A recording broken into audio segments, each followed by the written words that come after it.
Right. Anope mempata mu dwumadie yi mame money biem. Mempatable. Daddy,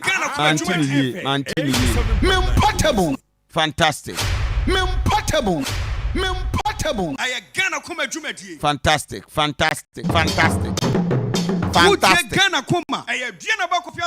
Good, me da say fantastic. Madam was cocastic. Mempata mu dwumadie yan fast dama Mr. Abu Company Limited, quality sand and stones supply. Omo ekra mu pacha opa anwa papa, quarry dust ope anwa di trap blocks dey plastering filling ni nyina. Pacha friend number we 0534921663. Mr. Abu Company Limited, quality sand and stone supplier. Ono and at the amount 0534931663. Na bibia etimi akoso kama edi amount. Providence Healthcare Sukra imu ewo mempota mu dwumadie. Sanso enti wapom den papa nyina. Yasuye ewo Aswase Opsi St. Teresa's Catholic Church. Providence yare bia woni padua no kwa edi mfidie fa ni padua no ne yaboa na yahwe ye 0248422864 sanso na eye nimekura hodo aso asene ewo mempotamu time heba mister time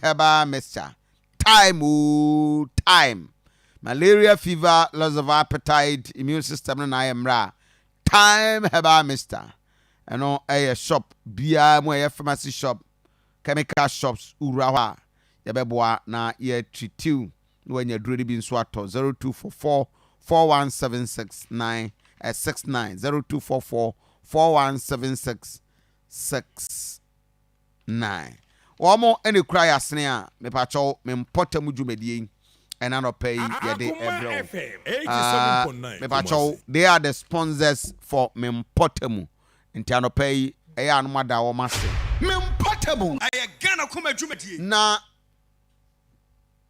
no okwaja man be ma me the videos na no me da ana ohene na nkasa otekokọ so opem so na asetu etisi krum and wantiansi krum kekase wo be wi krum o ono ankasa ekura sofi ekura trophy ekura pickers ekura soso ekura praye 87.9 Kumasi ohene ena etigatem Jesus Christ ohene kura rake ena etigatem efi what a leader, a humble leader to that effect ohene na nkasa ekura rake sababu aduro no ato adoa fam pieto breme odihye manko a akoa nkoa de nyina badwane kro na sai mi kro ne pro mi kro ne pacha Kofi Asante kan hey munya Kofi Asante on agenda na munya Kofi Asante na Kofi Asante de wonpemasem munya Kofi Asante ade a ye de ye kodwobonsu ewo krom ha ade a ye de ye sesibe ewo krom ha sampan onya mu 5%.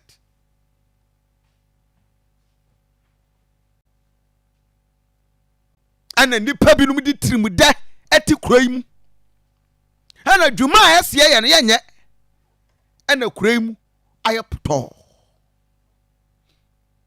ohene na nkasa afa wohwe ayi kura ogina na ne ho nyanya no ayi engineer nana atapoku onu gire kire no na engineer ho nyanya no he is Urban Rose. Next week I will host him in this. Next week mini engineer nana atapoku bedi nkomo onu agire ho no he felt like no, a lot is not the best. Would I share the demeanor or hearing nankasa and or hearing feeling he was doing it normal because I need to set example. Say Adiano, something must be done in this city. BB must go on. Kumasi and the two people na me take you on Ewo Kumasi. The leadership of Kumasi Any ankasa temamufo. The leadership has failed us. Yes. But yeni anso temamufo, we've also failed ourselves. Fee. Bole si ho ni atu wira na gu abonten. Gata si ho ya chichiri wira no we fie ni de aba be hye gata nim. Ya no an say na amen. The garden city of Kumasi. Mekai e wo kuro we mu yenua enua e wo kuro we mu. More than 3-4 different occasions. Enua na yedua ye ni nyina wo hefa. Yedua ye nyo bia ni akire hwe so. Ye mfa bibia nsi ho. Ni atu sika pudu agu kroma, ni atu atwene all because yedua. Pavement na kwabrane asese niema wo so. Namba yo twam, na city engineer twam, na city guard twam, hwe fian wodo na gu kro yi mu. And nobody cares. 87.9 Kumasi. Because baby adro yade ya want to leadership I will create so in terms of political leadership we will fail ya bebo create. Now wow we share Facebook page enti mo se mfeme. Mo se mfeme. Hwe Asantehene na kasa no create rake. Ne fia popo bibre ni atache pacha wahine na nkasa wase baby aduro ne de ma hwe ya mikure ya agensemu no 87.9 wazi ya wada na fiada ana mene sampan frɛ no na mene ne kasae. And you see, one thing I have to, as I make come be to say, yeah, kremu, yeah, tanya some yen tiny po. Sabe, leadership are there to serve. Tia do bana near maybe inquire near can and trust your town. And I could feel something on agenda and I'm a son so, and I could, hey, sir. Okay. Enti kwani say no. Yanka ya nuntum. Eni anache se kroma yete ne yede. We need to all say it. In as much as the leadership of this city failing us, yani atemamufo no so, moma yenya ye famudie. Enya ni wo. Me ne sampan ekasa na mebisa no se kopan. Me da. Mo ye sanitation. Efia ewo kuremu emre yen. Sampan ye ne den. But wo muntie sampan ye wia. Why I am angry this morning, I will tell you. Mo bia nyi na fide ni mfia. Wo dia for 5 minutes 10 minutes kwana bra. Facebook page na dia be hwed niema hodo a enti aropai Kofi Asantehene abre ewa Akoma FM 87.9.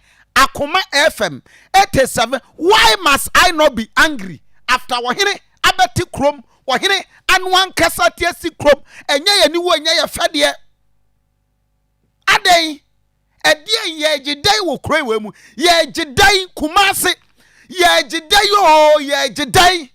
Why do we want to destroy say wo bia nya na adwe say o ye bibi pa bi ade aboa. Look at krom 87.9 Kumasi. Yira ahodo ayate anu sampa so nkofo no kra no ye do mo ka for 2 months ye na ye betua wo mo ka. But have we paid them? Have we paid them? Horace project way enye projector ye ko first ka ba bi o sika da ho. European Union ama ye sika eda ho topo na ese de ye sensitization ne workshop ni training kwa this kan kwa na jefa sika da ho. Why we still owing people? Akoma FM. Ama de ni panas wo ye no wanye. Number of worker ye ma me no ma ye kan say ye trainee wo mo na nko ma sesa ayi polythene bags papers and no kwa ye say ye fa wo mo ma say ye adwuma asesa wira no eye den ada ne ye fa wo mo. Our boys cry the money trust aye de wo mo bae no wo mo nso kwa ye ntimi ntua wo mo ka.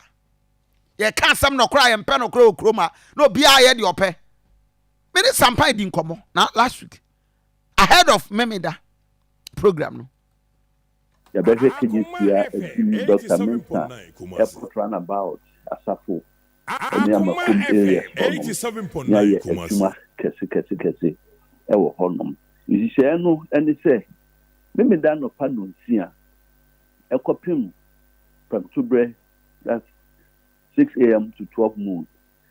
Ubia mieni store, inkanka Kejetia Edum Dr. Mensa area so no. Ubia mieni store, kopim si bewie. Ejuma na ye beye no sukofi, enye sampan, enye otumfo na enya wo mu kwa koye. Obi biara owo Kumasi krodua mu no eka ho bi. Ntinye senka no ye fi na pa no matutu omso no mtisto na nim dia sa agu abuse ye bewie no ma beti omso no ma sentin we na gu gates no mu biem no enye sa onsenka ni na kwasa kuduma ye bo communal labor ewo kofi ukrom ho na so wankwa anko ye bia Stand Development Committee for no more finding wo and ye pa ye mra no exercise environmental court no would deal with you nti wo a wo beye kwasa one fa one nyimo epinya no sam emrano e dibedu because eya adosu wo Kumasi especially ebiem ka ye accredit no sa wunye tie mini wunye mensia wo ba be adwuma ana wunye media ya accredit so wo ba ho 87.9 Kumasi say no be adwuma now you trotro we your shop na we your hwan now they cars ewuram bedroom point extra point I be ye the barriers no be sisi no a yenya car no a wo so ye beto de akwa kosika me mo atua ho kasa na eduka amaw e say man na ye koye ye peso bia di no ho agimu enya ba bi faako obi bia ti say wan tumi ama kromumpo na wo fi a wo area honom no wo wani mu wo dan chi na sefo na ye wa sede a e wo say wo ye obi ye wie we a enya no ko ye san hwe say especially the ceremonial role here for about the government be about who going in nam and for betonema all right some shops all right but be attra one shop no edim nkonya ni table na sifo nyina be good pavement no so ni nyam se be make sure say no more ye be come na so ko catch mo ankasa edomo pem I the need for accuracy na ya sign as say ye be penti fie ni nyina ewo ye bylaws ni nyina mo sen kankan the main street no obi anso be penti ne dan ya ti e boda ma bo street ye nke me e di kan apenti ye de akase ni mo ho kasa ne be ye 87.9 no ne se bibia awie peye nti e betre we ye nyina ye Asantehene and my dinu ho agim o stress ye nyina ye nka ho ye nya adwuma.